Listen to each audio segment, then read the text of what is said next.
Magandang araw sa inyong lahat!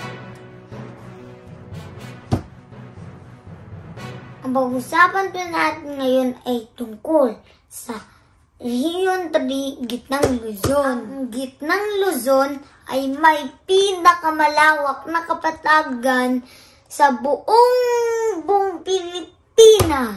Dito nanggagaling ang supply ng bigas sa maraming lalawigan ng bansa. Kaya naman, tinagurian itong Rice Granary of the Philippines o kamalik ng bigas sa Pilipinas. Ang Gitnang Luzon ay binubuo ng 7 lalawigan. Ay mga Aurora, Bataan, Bulacan, Nueva Ecija, Pampanga, Tarlac, at Zambales.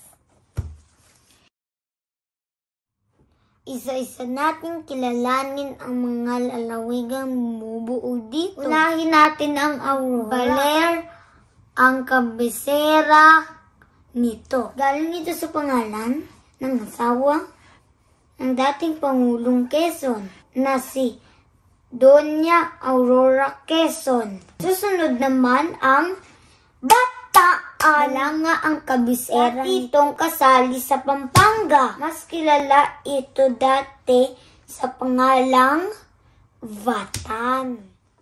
Dito matatagpuan ang Bana ng Kagitingan.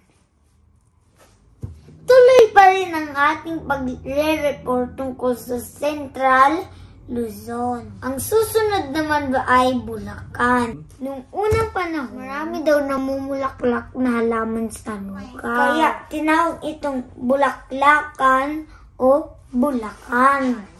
Kilala ang simbahan ng Baraswain dito.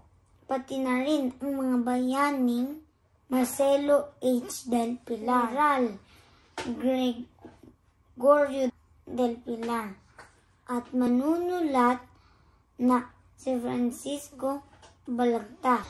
Punta naman tayo sa nandito na tayo sa Nueva Ecija. Panahing nagpapatubo ng palay ito. Sikat rin sila sa gatas ng kalabaw at saka ang mga gulay at prutas. Pampanga naman tayo. Nagmula ang pangalan nito sa ang ibig sabihin tabing ilog. Kaya tinawag na Kapampangan. Naninirahan dito. Ito ang culinary capital of the Philippines. Dahil kilala ang mga Kapampangan sa husay nilang magluto.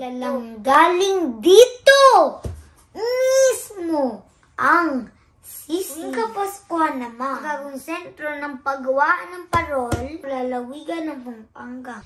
Punta naman tayo sa Tarlac.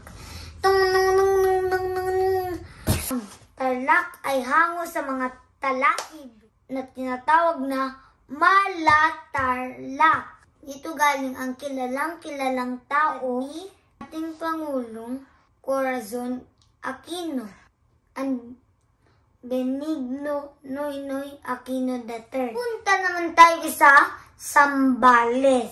Simula ang pangalang ito sa salitang sambal, salitang Malay. Ang ibig sabihin ay pangsamba sa mga anito. Katagalan ang Zambales nagiging Zambales. At doon nagtatapos ang ating report ngayon. May natutunan kayo ko sa Rehiyon 3. Ako si Matt, ang inyong tagapag-ulat. Paalam sa inyong lahat. Magkita-kita tayo sa susunod na episode.